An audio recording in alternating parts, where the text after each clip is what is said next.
Hey folks, Sprocket here. I'm back. It's the next day. Decided, even though I'm missing one of the parts I need to complete the whole front end, it's in the garage, so I can at least get one side done, right?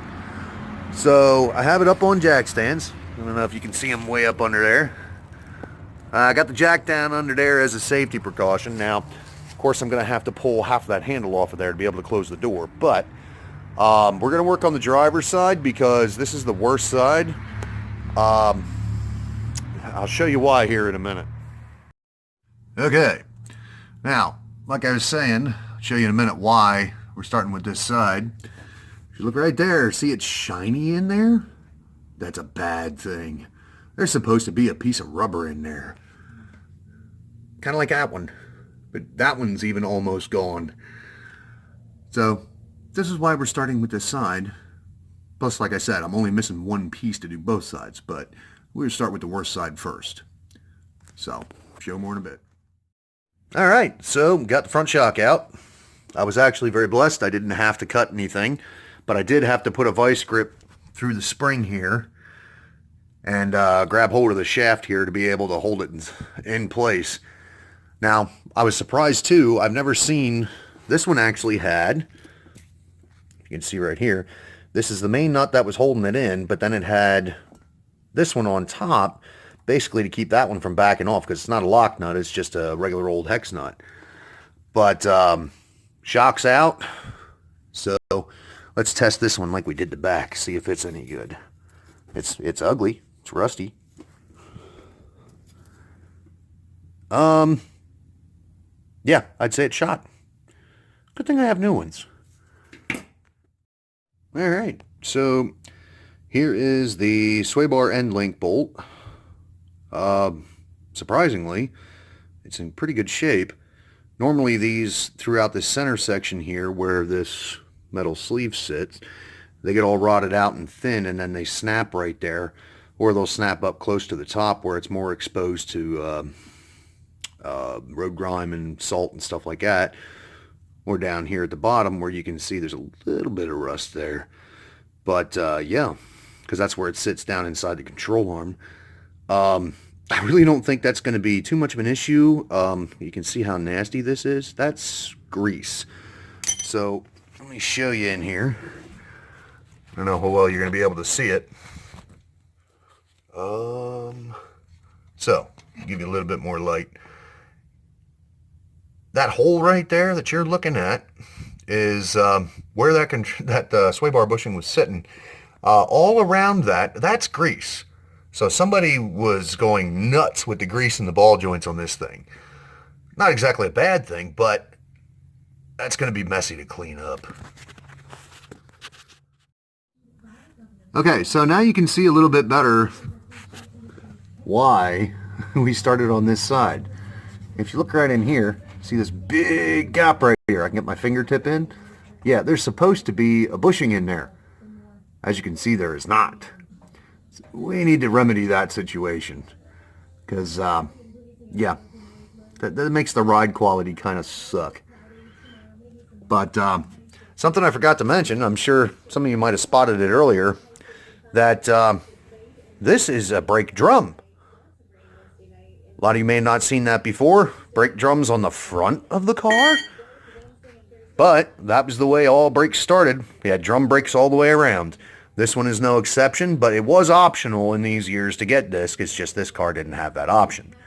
Now, eventually, I will be swapping over to front discs because they just work better. But for now, we're leaving it be because, like I said in the other video, I want to drive this car. I'm not restoring anything. I'm not upgrading a bunch of stuff, except, of course, the suspension to make it new. I want to be able to drive it. Alright, so, I don't know how well you can see this.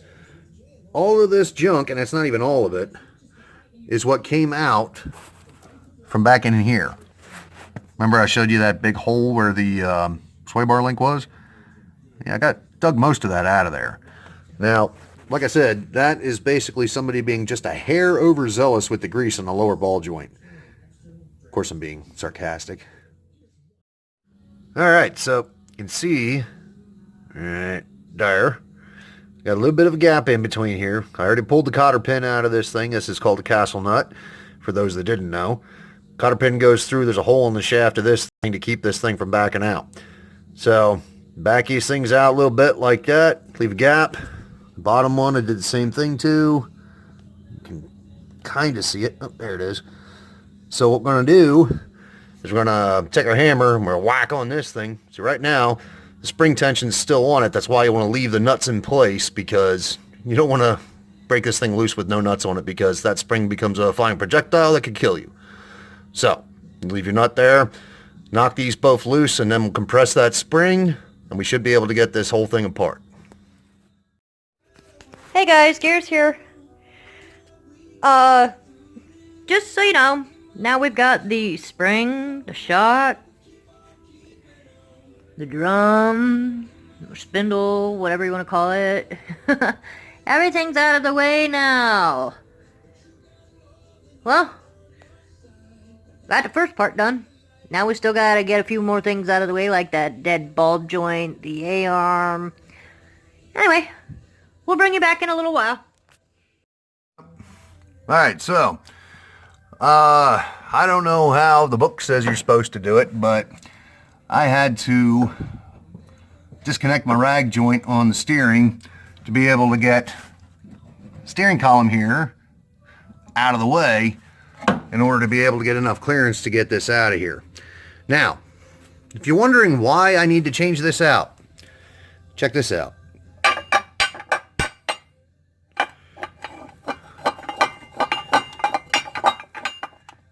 That's supposed to be tight. It's supposed to be able to rotate, but tight. You can kind of see a little bit of what's left of this bushing. If this thing will focus for me. There it goes.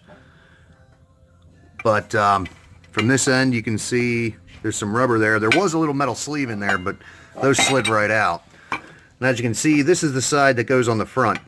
This is what I was saying. There's supposed to be rubber in there. Ain't no rubber left. So, when I get done, it might actually be tight. Alright, so as you can see, got both the upper and the lower control arms out of the way. Now, I'm going to do a little bit of cleaning up on this before I go to put everything back together. Not sure how in depth I want to get, because that grease is keeping it from rusting. So, I think I'll just get the heavy stuff off of there and leave the rest. Obviously want to get some of that foliage out of there. That's what a vacuum's for. Yeah. So, what we got, let me show you here real quick. Hopefully you don't get seasick. So here's our lower. You can see the mess it is. And again, I'm not worried about getting them too clean. But we got to get these bushings replaced. You can see this side is pretty tore up, but the metal is fairly well centered. But when you look at it from the other side, it's not in the middle. Something wrong with that picture. But of course that's the front side of it, and that's the one where this one is all beat to crap and broke out. The only thing left of this bushing is this, whoa, sorry about the blinding there, is this here lip, this little sleeve right here. That's all that's left of that. Let me show you what a new bushing looks like. Let's see. Ball joints, ball joints. Let's see, front, bottom. Aha, front. Oh wait, not bottom, we need top. Ooh. New axle shaft.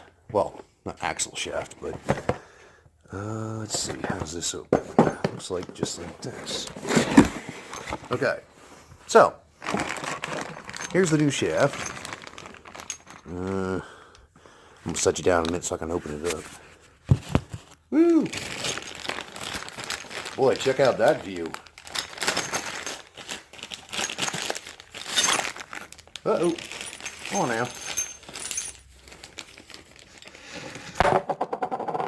that was probably kind of loud. Sorry about that. Okay, so this is the bushing that's supposed to be in here. Whoop, sorry. As you can see, the metal sleeve is there. But now the rubber is. You use that centerpiece. Of course, that centerpiece had just slid right out. But that's part of the reason why I got the new shafts for this one as well. Because this thing's been slopping around in here and I have no idea what kind of shape that thing's in. So, yeah. Anyhow, we're going to call it quits on this one for tonight. It's a good stopping point. I got all that stuff out. I got a lot of cleaning to do. Yeah, a lot of cleaning. And then the fun of putting all those new bushings in. So, till next time, have a good one.